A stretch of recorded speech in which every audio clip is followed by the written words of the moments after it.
Greetings to every one of you. இன்றைக்கி இந்த short வீடியோவில் XOR கேட் பற்றி பார்க்க போகிறோம்.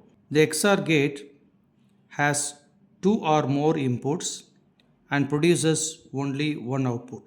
எப்படி AND கேட்டு ஆர் கேட்டை இல்லை நம்ம பார்த்தோமோ இந்த XOR கேட்லேயும் மினிமம் 2 இன்புட் கொடுக்கணும். Maximum any number of inputs நம்ம கொடுக்க முடியும். ஆனால் இதை வாங்கிட்டு இது ஒரே ஒரு அவுட்புட்டை தான் நமக்கு கொடுக்கும். So in a 2 inputs XOR gate it produces an output that is high output. ஒன்றுங்கிறது வரும் only when the inputs are different. inputs டிஃப்ரெண்ட்டாக இருக்கும்போது ஹை அவுட்புட் வரும். if all the inputs are the same the output is low. எப்போ ரெண்டு இன்புட்டுமே சேமாக இருக்கோ அப்போ நமக்கு லோ அவுட்புட் கிடைக்கும். Boolean expression of a 2 input XOR gate y is equal to a bar b plus ab bar. இதை எப்படி எழுதலாம் அப்படின்னு சொன்னால் y is equal to a exclusive or b.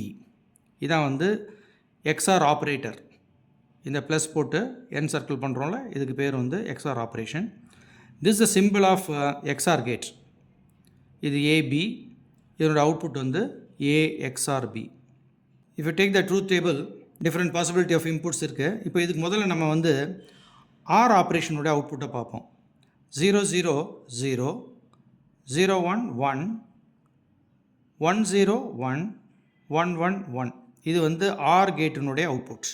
So in case of XOR operation if both the inputs are same which will deliver low outputs. இப்போ இந்த ரெண்டு கேஸுக்கு ரெண்டும் 0வாக இருக்குது 0, ரெண்டும் 1ஆக இருக்குது இது 0.